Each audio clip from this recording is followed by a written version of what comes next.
हाथ ऊंचे कर दिए महाराज। हाँ, पत्नी ने साथ छोड़ा। कैसे जीवन, कितना संघर्ष भरा जीवन बिताया है कि पत्नी ने साथ छोड़ा। एक ये जो बेटी, जो गुड़िया शिवानी दीदी हमारे साथ हमारी सेवा में लगी है, कहती मैं 7 वर्ष की थी।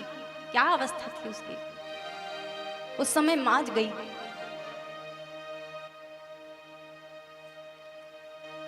विचार करें महाराज, क्यों क्यों विश्वास पर बार बार बात होती है।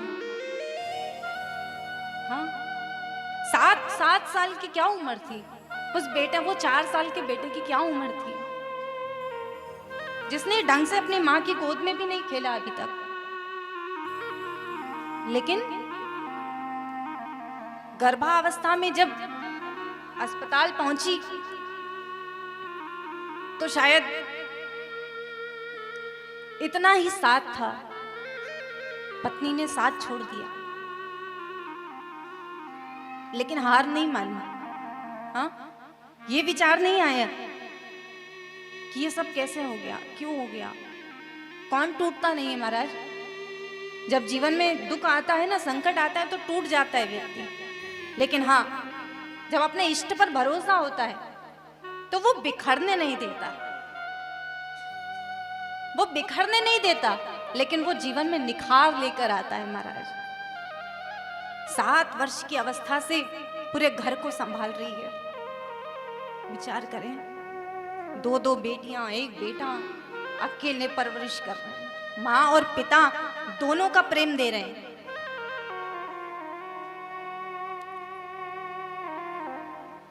बार बार क्यों विश्वास पर हम बात करते हैं, क्योंकि हम जानते हैं कि जिसने भगवान पर भरोसा रखा है ना, परमात्मा उसका हाथ कभी नहीं छोड़ता महाराज। मन में एक संकल्प आया, कोरोना काल आया, हाँ, और उस समय अपना साथ देना चाहे तो भी नहीं दे सकता। ऐसी परिस्थिति थी कोरोना काल की, तो सगे से सगा संबंधी भी आपके करीब नहीं जा सकता। और उस कोरोना काल में भी, कोरोना से ग्रसित होने के बाद भी, हॉस्पिटल में बड़े बड़े भी, जिंदगी और मौत से लड़ते लड़ते भी क्या मांगा पता है? कौन कौन, अमर तो कोई नहीं है महाराज, मरना सबको है। लेकिन कहीं ना कहीं मन में मंथन चल रहा था, महादेव मेरे पिता के समय की मानी हुई शिव महापुराण रह जाएगी। अगर आज ये देह छूट गई तो वो शिव महापुराण की कथा रह जाएगी। और शिव ने कैसी कृपा करी महाराज। हाँ, एक बार जो अस्पताल गया वो वापस नहीं आया है। जिसका हाथ महादेव ने पकड़ कर रखा है ना, जिसका हाथ इष्ट और गुरु ने पकड़ कर रखा है, वही वापस आया है।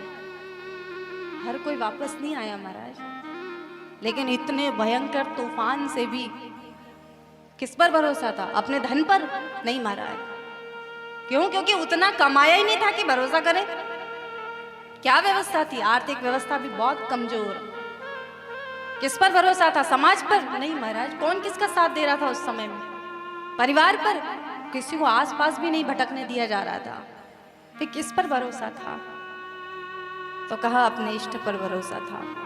वह अस्पताल में पड़े पड़े भी मन में मंथन चल रहा था, मन में भर रहा था कि जी जाना तो एक दिन है, पता है। एक संकल्प लिया है जीवन में,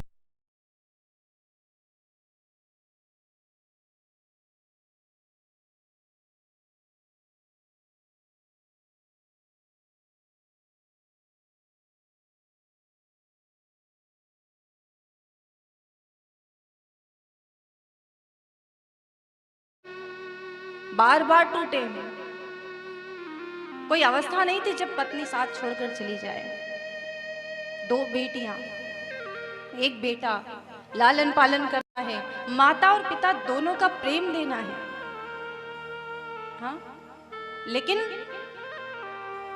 माँ के संस्कार बेटी में वैसे ही आ जाते हैं महाराज।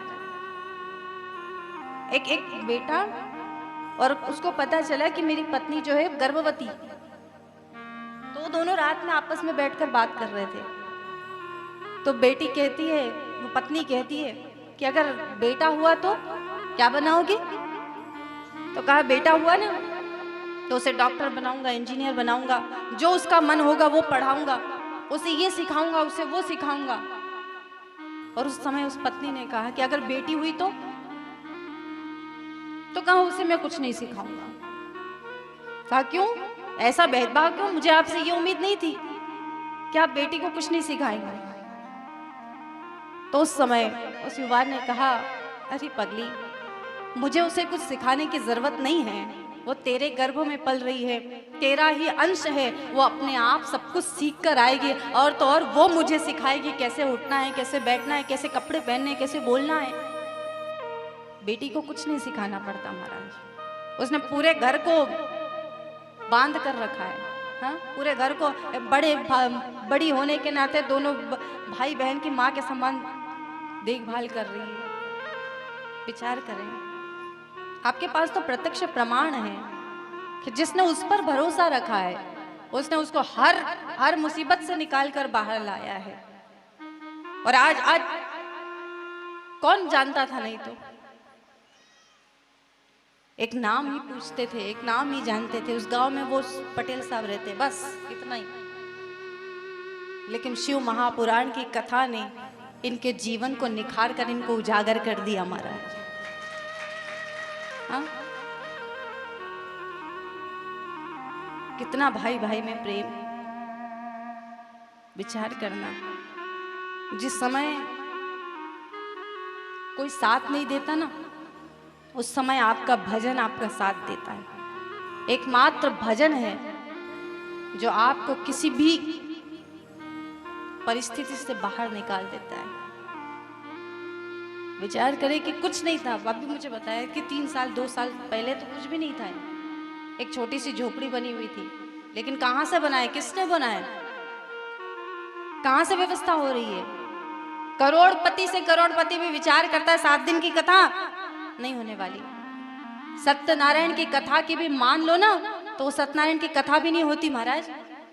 दिन प्रतिदिन बढ़ते चले जाते हैं, लेकिन 7 दिन की कथा का अनुष्ठान करके पूरे परिवार को बुलाकर, और उनमें तो निवेदन करती हूँ किसी के घर मेहमान जाओ ना तो थोड़ी बहुत अगर कमी हो तो सामंजस्य बनाओ। हम भजन करने आए हैं, हम भक्ति करने आए हैं, हम अपने भजन को बढ़ाने आए हैं, हाँ, हम कथा सुनने आए हैं, यहाँ अपनी सेवा कराने नहीं आए हैं। कहीं पर भी अगर किसी के विवाह में भी जाओ, बेटी का विवाह हो, तो विचार करके देखना वो पिता न जाने कहाँ से व्यवस्था कर रहा होगा। अगर अपनी तरफ से हो सके तो थोड़ी सी सेवा दे देना। महादेव बहुत कृपा करते हैं महाराज। मन में एक संकल्प था कि अगर प्रभु ने चाहा तो शिव महापुराण की कथा करानी है, और कैसे जल्दी से तारीख मिल गई, कैसे कैसे काम हो गए, सबने हामी भर दी, और आज कथा का 3रा दिन है महाराज। पूरा परिवार एक साथ बैठकर कथा श्रवण कर रहा है। और हम तो एक ही बात कहते हैं यजमान परिवार से भी कि जैसा भरोसा आज तक बना कर रखा है ना, इस भरोसे को बने रहने देना। वो बार बार ठोकर लगेगी, जीवन में संकट ना आए, ऐसा हो नहीं सकता हमारा। कि आप भजन कर रहे हैं, आप कथा करा रहे हैं, आप मंदिर जा रहे हैं, आप भजन, आप माला कर रहे हैं, तो आपके जीवन में संकट नहीं आएंगे, बिल्कुल ऐसा नहीं होने वाला है। लेकिन हाँ, उस संकट से हमारी रक्षा जरूर हो जाएगी। कैसे? तो कहा कि तूफान आना, बारिश आना, ये तो प्रकृति का नियम है, वो आएगी। तूफान आएगा, बारिश होगी, लेकिन उससे हम अपने आप को कैसे बचा सकते? तो कहा अगर अपने घर को बना ले, घर की छत को मजबूत बना ले, तो हम हर प्रकार के तूफान से बच सकते हैं। ये भजन में बैठकर क्या हो रहा है, हमारी छत ही तो मजबूत हो रही है महाराज। कि जैसा भी हो भजन चलता रहना चाहिए। 7 दिन का अनुष्ठान हम और आप कथा श्रवण कर रहे हैं, विश्वास पर कथा चल रही है। और मैंने आपसे निवेदन किया, आपके सामने तो प्रत्यक्ष प्रमाण है कि विश्वास रखा, सब काम बन रहा है। हाँ, करते हैं भोलेनाथ, हमारा नाम हो रहा है, सब कुछ वो कर रहा है महाराज। क्या करना है? अभी मांगना क्या है? कुछ भी नहीं, केवल नमः शिवाय का जाप करना है। क्या? नमः शिवाय का जाप। क्या हमारे जीवन में क्या चाहिए? किस चीज की कमी रह गई है? तो कहा भजन की कमी रह गई है। हमने अपने जीवन में भजन तो बढ़ा लिया, चाहे वो धन का भजन हो, हाँ, घर बड़ा हो, शरीर का भजन हो, भजन बढ़ गया, लेकिन भजन धीरे धीरे छूट रहा है महाराज। अब विचार करना, हमारे महादेव ने कृपा की है तो 7 दिन की कथा मिली है, कितने भाव से कथा सुन रहे हैं, और कब 4 बज जाती है पता ही नहीं चलता। लेकिन यही 7 दिन अगर अस्पताल में होते तो ये हफ्ता कितना अच्छा आया। भगवान को धन्यवाद देना कि ये हफ्ता हमारा कितना अच्छा आया, ये सप्ताह कितना सुंदर आया कि ये 7 दिन मुझे कथा श्रवण करने को मिल रही है।